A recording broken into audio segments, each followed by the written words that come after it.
Hello and welcome to The Hindu. Union Home Minister Amit Shah has announced that left wing extremism or Naxalism will be eradicated from the country by March 31st, 2026. जब ये देश नक्सल समस्या से हमेशा के लिए मुक्ति प्राप्त कर लेगा। हमारा संकल्प है कि 31 मार्च 2026 तक इस देश को नक्सल समस्या से हमेशा के लिए मुक्त कर हमारे आदिवासी भाइयों बहनों के विकास का रास्ता हम साफ कर देंगे, प्रशस्त करेंगे। In the past 2 years, several Maoist leaders have surrendered or have been killed in alleged encounters with the security forces. Out of 126 Maoist affected districts in 2013, the number has shrunk to just 8 in 2025. This was, however, not achieved in a year. Hi, I am Vijay Kumar, and to talk more on this, we have with us today K. Vijay Kumar, former Special Security Advisor, Ministry of Home Affairs, and a retired Indian Police Service officer. He has also been the Director General of the Central Reserve Police Force, the main force involved in anti Maoist operations in the country. Welcome to the Hindu, sir, and thanks for joining us. I would like to start by asking you about the surrender and arrest of top Maoist leaders. I believe out of the 20 Politburo and Central Committee members, only two remain, including Ganpati. So, what does it mean for the Maoist movement? It's a massive achievement for the government. Like you rightly said, it has been achieved over a period of time. But very, very major momentum has happened in the last 2 years, especially. And I think, except for Mr. Besra, who is in Jharkhand, and about Ganapati, the first leader for about 14 years, 2004 to 18, I think he was a leader. We have no idea of his whereabouts. The significant number, I think the rest of them are all inside or gone or surrendered. So that's a very, very major achievement. As far as the deadline is concerned, of course, it's an indication of the resoluteness of the government. And there could be a residual one or two here, and it's not going to be exactly by midnight of a certain time. This thing happens and everybody is gone. It doesn't mean that it is not to be taken literally. It is to be seen in the overall perspective of where we were. You rightly said about almost less than 200 districts. Now, not even eight. Actual three districts are Sukma and Bijapur and one or two in Jharkhand. That's it. Of course, we are not talking about Abujmar, which is a extended area, huge area. But the significant part of the Maoism in India is gone. So it's a very, very major achievement. Okay.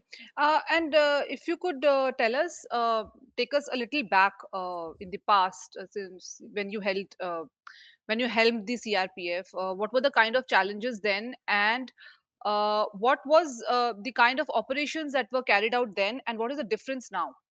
You see, any of these insurgency movements has several phases. To quote an expert, David Galila, he says there is something called cold stage, when people do not take cognizance or not even conscious of the problem. But I took over uh, the action part of the counter-insurgency part when the realization was already there in 2006. I joined the CRPF in 2010. 4 years back, the Prime Minister then described it as the single most or the foremost internal security threat.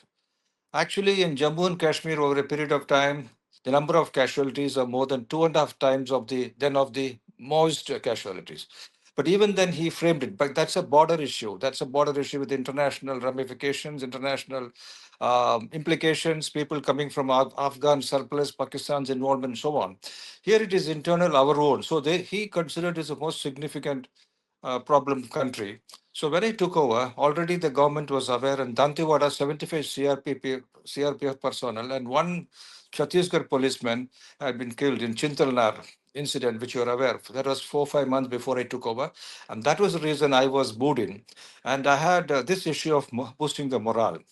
The second issue was the police forces stopped at the border. So I made the CRPF. I mean the team. Along with I had a brilliant team with me. made the CRPF the internal BSF. We always called it not CRPF, the internal BSF. We said we are the border patching force. So I put the battalion, half of the battalion on this side of Jharkhand, other half in Bihar. Similarly in Chhattisgarh, Andhra, and various borders.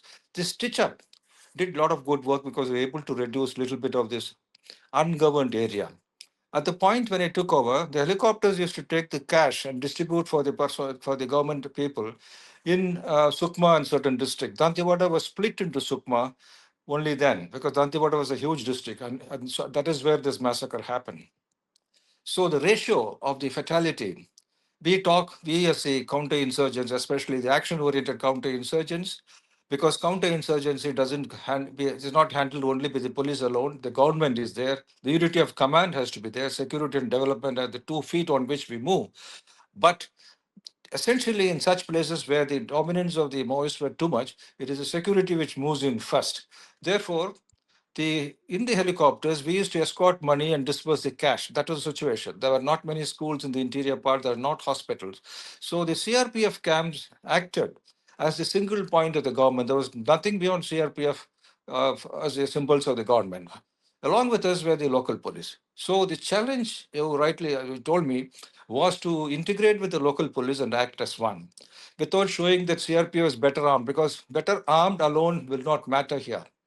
Let the local people handle it tolerably, then we do it perfectly, is an axiom from T.E. Lawrence, the best of the guerrilla trainers. So therefore, we have to take all the state police along. So coordination was a significant problem. The political leadership, they were all very good, very accommodative, but not all of them were equally understanding of the issue. You will be surprised to know, not when I took over, just before I took over, when 2 battalions of CRPF were sent to Chhattisgarh, somebody there suggested, okay, 2 battalions, you spread yourself like this and start rolling down. You got 300 kilometers. How many kilometers can you march every day? Somebody said 20 kilometers. Okay, so 15 days plus rest, 50, rest, you take rest for 5, 6 days. So in a month, the problem should be over. That kind of absolute lack of, I don't talk, I mean, in a very pejorative or talking that they are ignorant. I'm just saying that was a level of appreciation. In another state, a senior bureaucrat was told that these people are carrying guns. The first question asked was, have you checked the gun license? This was an absolutely fantastic question because, first of all, the main part in insurgency is to not killing, but to find them. The lack of intelligence. To create intelligence was a major challenge. That was another challenge we faced. So that the information cannot be from top down. In this kind of situation, the information is from bottom up. It is the platoons and the companies which will have to work and find out from the local little bit tidbits and hearsay, etc., work out the intelligence and then coordinate with platoon to platoon, company to company. The other challenge was in establishing post. Whenever a post was established, we used to lose people. And the kind of losses we took, I told you, our job is little morbid. We talk in terms of, sometimes you talk in terms of kill ratio, how many you have lost. As responsible commanders of armed forces, shedding your blood, just simply becoming a martyr is not an important thing. It is to make sure the other side surrenders or gets arrested, or if necessary, inevitable, then get killed.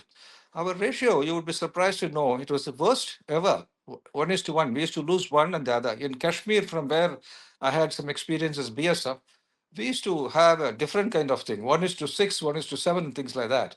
When, as an ex-policeman, I talk about ratios, you as a layman or you as a civilian may have a different view. You say, why talk about this kind of? It's very important because we are not talking about handling simple, innocent people. We are also very responsible. We also look at them with compassion. They're all good men, but they're armed men. If you don't handle them well, they're going to kill your men.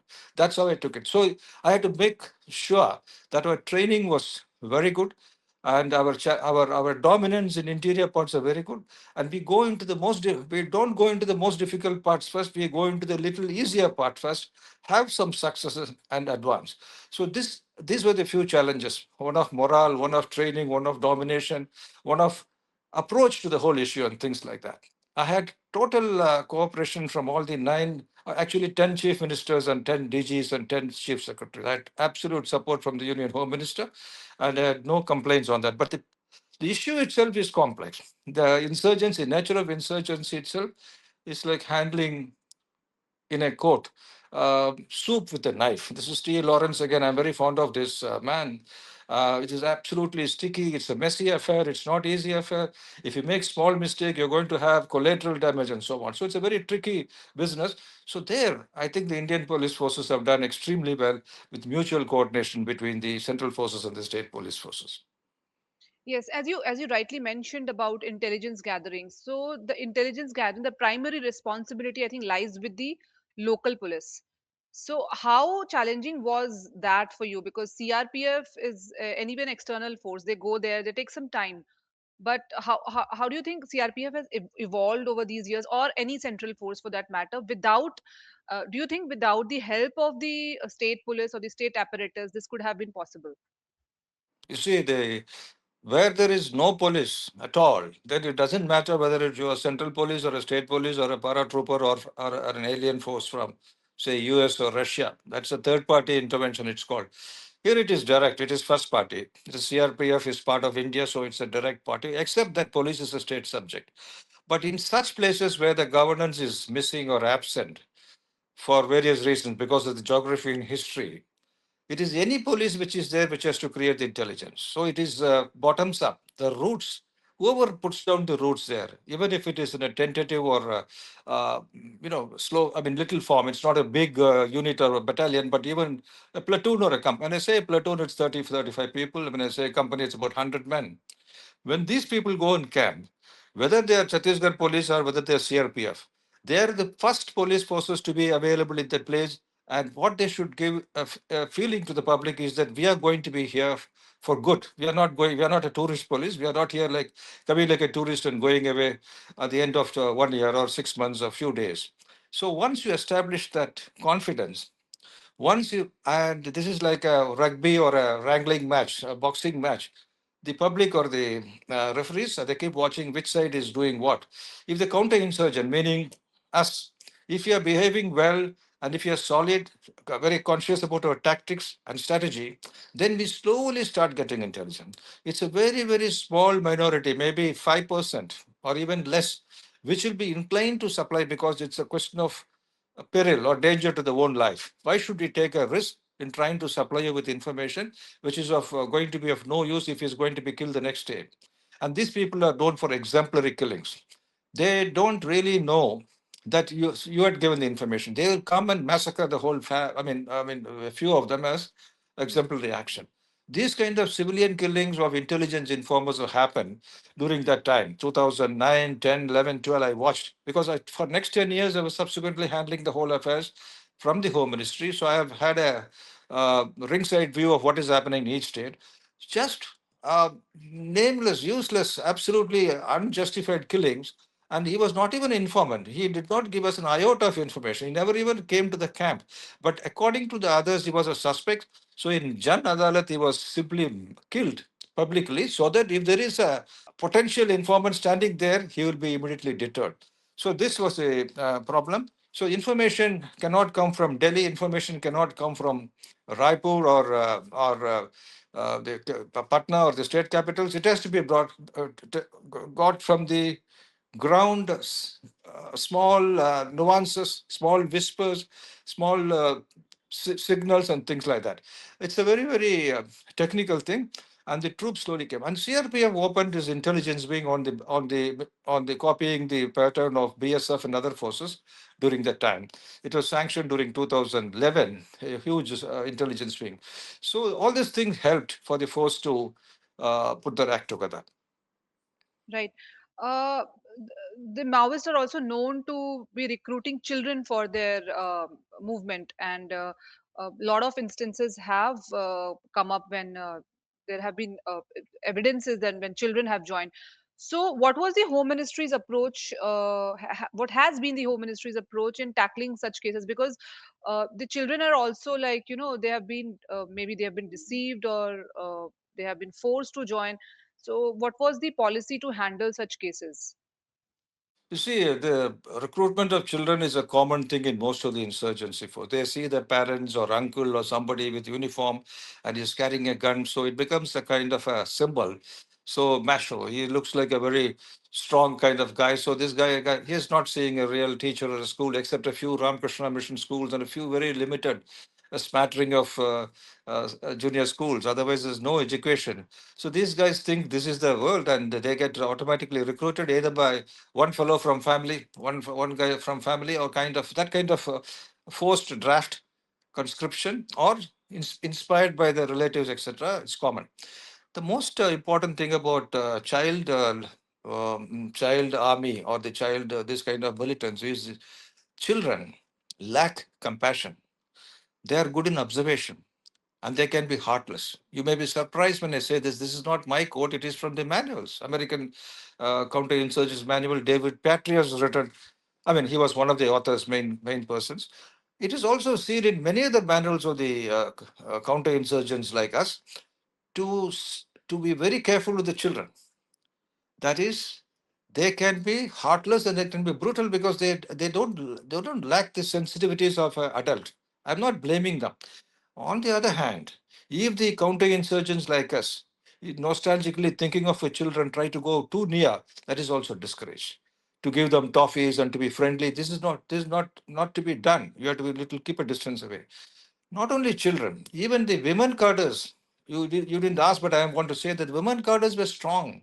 They were more resolute and determined, and no distractions. They're better in quality in some of the places, especially in Garcharoli and bordering this side, than the men. So they had women cadres, they had the Bal Sangams, the children units were called Bal Sangam, and the schools we saw some of the schools what they are teaching. They were not teaching the science and maths and geography and the usual stuff. They were being taught how many moving parts are there in AK-47, how to do an ambush, how to pass on information, how to be a good, effective courier, and things like that. So, we were told to handle. Unfortunately, if you see the entire record of the kind of people killed, hardly any. I mean, hardly any children.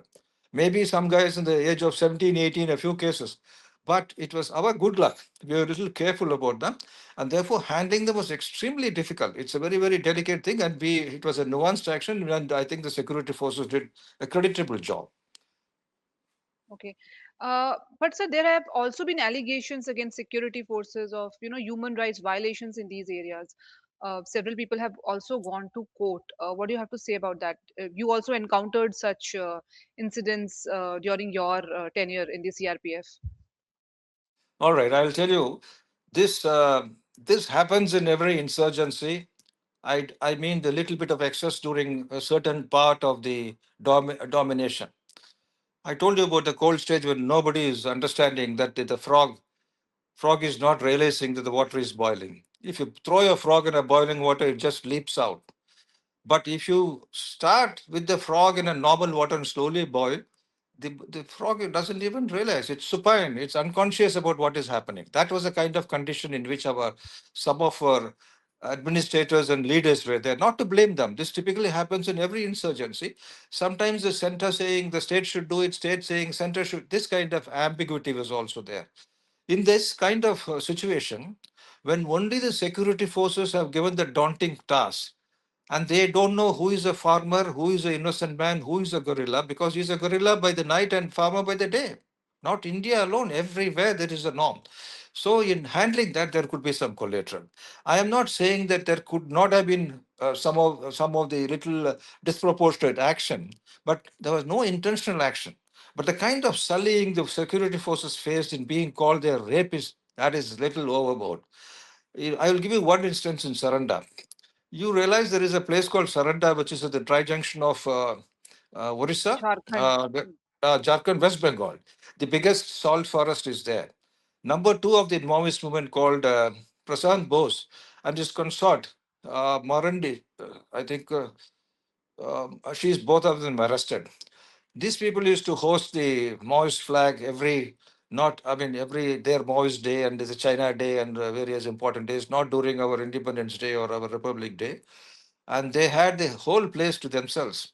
We went and cleared. We means the CRP essentially, along with the support of the Jharkhand police in a fantastic operation under then IG Pandey and Banu Pratap Singh, then DAG of CRPF. We cleared the place and we started dominating with about 24 camps. And having been thrown out of there, they had to go helter skelter to Ayodhya Pahad on one side, they had to come down to Orissa, they have to rush here and there. It was panic. And few guys were still holding there. And we had an operation in which about half a dozen helicopters and about 30, 40 doctors and everything was there. And we had malaria falciparum for about nearly 500 people. Malaria falciparum is a brain fever. If you detect it and take them out, you save them. If you don't detect it and take them out, in the third day he dies. So we could not even get these guys out because only motorcycles could be motorcycle ambulances or whatever. Later the name came, but that time it was just motorcycle. One pillion rider holding this guy in middle and the other fellow riding. This was the pattern of evacuation. And there we lost one boy from Punjab, very handsome, only one casualty we had, unfortunately. There, after doing so much of work, the then minister, he organized a beautiful Jairam, Mr. Jairam, he organized a beautiful development program. He mobilized all the steel factories and important corporates, and a lot of good things were happening. So security first and development immediately as twin legs, I told you, this was going on. You know This what? was A lot of which year, sir? Sorry to interrupt. This was yeah. which year? This was 2011 or 12, Okay. 2011, 12. 2011 12. Like Largar was cleared in 2009. It was a massive operation. Direct involvement of Mr. PM Nair of CRPF and my predecessor DG and JK Pillai as the Home Secretary. Fantastic. The retrieval or taking back the land from their control. Completely the government entering. So when we entered, one of the first things we faced was this black operations or this kind of psyops in which CRP men were accused of molesting a girl or raping. In one case, I very clearly remember, the allegation was a CRP person had taken drunk whiskey and they produced a whiskey bottle as evidence. And they produced a girl who was supposed to have been, touching her, wrongly this thing and trying to drag her and pull her dress up and all sorts of things. Then a forensic examination of the whiskey bottle revealed that there was no whiskey in that bottle for quite some time. It was full of dust and all these things. So we took that girl aside and we started checking up what really happened. The poor girl spilled the beans. She said she has been tutored to say this. I am not saying that every single allegation can be refuted. I am saying that most 99.9% of these allegations are just puffed up kind of thing to deter the police. Deter thing. I have handled the similar issues in STF, Special Task Force in Tamil Nadu. In the hill tribals, they are so innocent in Tamil Nadu, that part where Veerappan, the bandit, was there. We faced similar accusation from some of these guys. Many of these are motivated engineered to keep the security force away. So, if the allegation is true, the security force leader should be very harsh in dealing with such kind of acts of moral turpitude. But at the same time, you cannot brand the entire whole lot as a bunch of rapists and ragtag army and things like that. This is a typical thing which happens in any insurgent. I'll give you one other example, just as a minor diversion. In Cyprus, years ago, the ex-colonel of the British who was supporting the British, he fell out because he wanted the Britain to get out. Grivas, Colonel Grivas' name is a fantastic, because he's a counter-insurgent who knew the guerrilla fight, he became an insurgent. It's very difficult for the British to touch him. There, because the British were slowly coming into grips, the allegation made was very silly. He said all the British fellows are staying next to a girls' school and they're peeking on looking at the girls and then spoiling the privacy. On that single count, the entire group was removed from there because Britain could not afford to have such kind of allegations coming. So what I'm trying to say is, I'm not, holding brief for the wrongdoings. I'm not doing that. Most of the allegations of arson, rape, etc., are exaggerated by the people. And they're not all very bad people. Some of the NGOs were well-meaning because they wanted to be very empathetic, completely support the cause of the simple tribals. They go overboard. And this is where we are at the wrong end of the stick, doing a difficult, dirty job, messy job, eating a soup with a knife, I told you, and getting blamed where we are not at fault. The problem with this kind of allegation is one man is accused. It's not the one man who is accused. The entire Kaki, entire platoon company is trashed, and they say, get out of this place, go away from here. This is a very, very difficult point for any counterinsurgent. Right.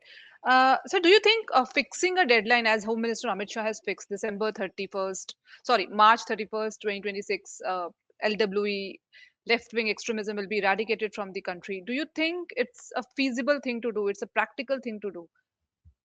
I think I hinted saying that deadline will not, to me, look like an exactly on 31st the whole lot. It's not like I'm switching on a mission and saying it's off. No, it's not dabbing a button and saying now it's the missile is flown and now the thing is gone. It has hit the target. No, it's an indication of resoluteness. It is to be seen in the light of the kind of morale boosting it has affected and the kind of impact it has had on the ground. More than 250 forward operating bases have been opened in the last few months. This is something historical. Now, when you say forward operating bases, what means we are penetrating into that area and so-called liberated zones are becoming our zone. There is something in three-block war, it is called. You have the white patch that is totally government is in domination. You have the gray patch in which half they are controlled, half we are controlling. Its ball is rolling sometimes this side, the public are tilting sometimes to us, sometimes to them, where uh, bit of an ambiguity is there. Then the other one is the dark side, like Abujmad, an area which are not completely controlled by us, completely most with them. Now, these dark areas and gray areas have been almost removed. So that is a very, very major thing. Therefore, you should see the deadline in that perspective. When you see a deadline, deadlines are always sometimes tricky. You see, when we went into IPKF went into Sri Lanka, the then chief, a brilliant chief, Sundarji mentioned about a deadline. That deadline, we went much beyond the deadline. The deadline never materialized. When the BSF went to handle Veerappan operation in the year 1992 or 93, the then chief of BSF perhaps mentioned that we will be able to roll up within 30 days. I'm not mentioning because these are all two great men and I have great regard for them. I personally used to know them. What I am trying to say is deadlines will not be interpreted as exactly happening that day. But in this case, 31st March deadline, like I mentioned to you, except for this couple of guys in the Central Military Commission and the Politburo and Central Committee, the three units all at the apex. Sometimes the members of one can be a member of the other two also. Like Basavaraju, who was the earlier man, most deadly chap, much more deadlier than Ganpati, is gone. So when he was there, he was head of the Military Commission and a member of the Central Committee too. So the shrinkage is so much that I think the what Home Minister mentions in terms of materially it has been achieved. So this deadline has been much more successful than any other deadlines I have seen in the recent past with regard to similar operation. Therefore, we should not look at 31-3 literally. There could be a residual one odd chap here and there, one missing chap. I don't know whether Ganapati is alive. He may come and inspire one or two things. But the substantial part of the organization has been decapitated or become made incapable of strong actions. Like again, I would like to mention that these are the moments. Even when it is vaporized, when it is wiped out, when it is almost eliminated, it can few bubbles, few this thing can happen here and there. So I think the resoluteness of the government has been manifested in the counter-insurgency actions which have happened, especially in the last few years, especially the last couple of years, I would say.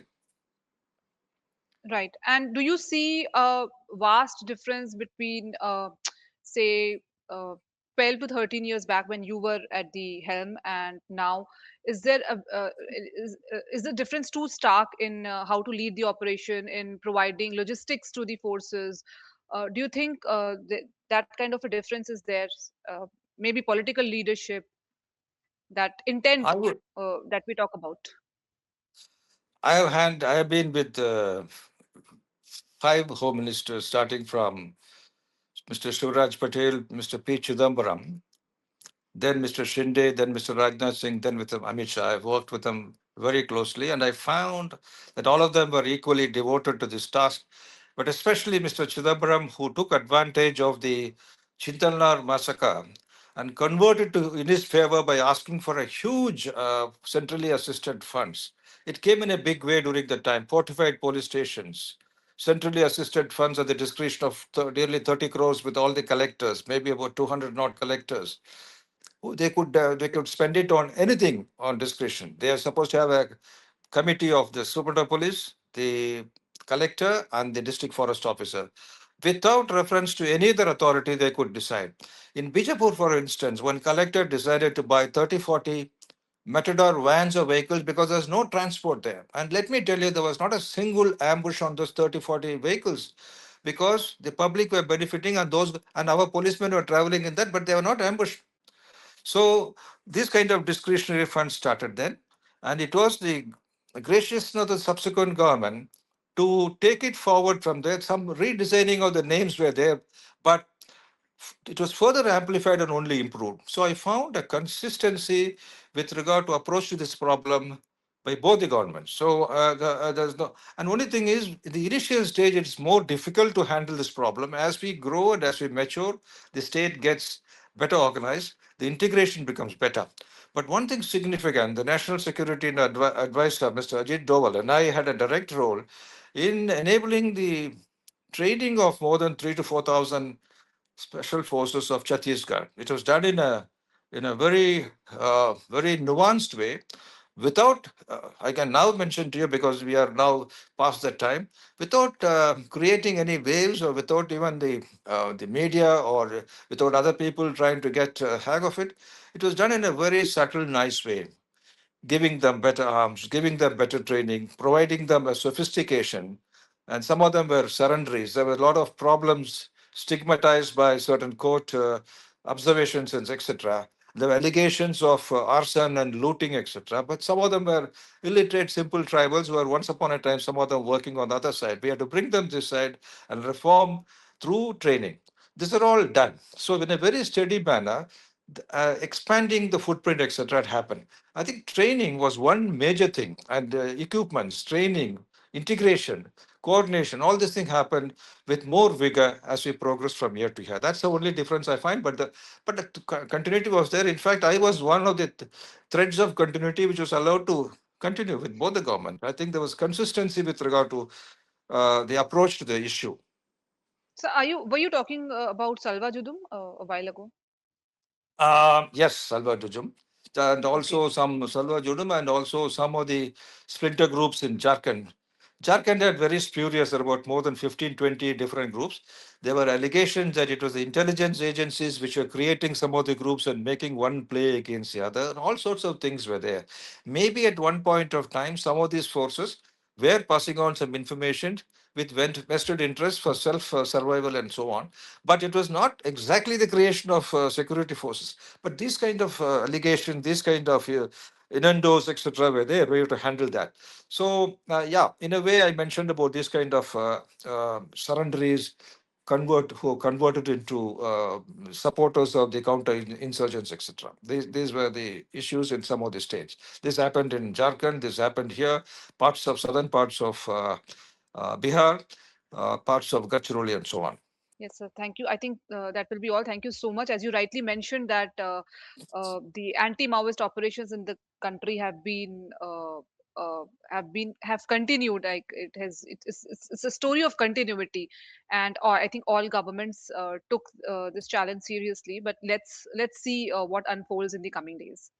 Thank you so much for Yeah, joining us. yeah, I would say that, and especially the present HM gave it a very special impetus, and we are seeing the results. And thank you for having me on board, and thank you so much, and wish you all the best.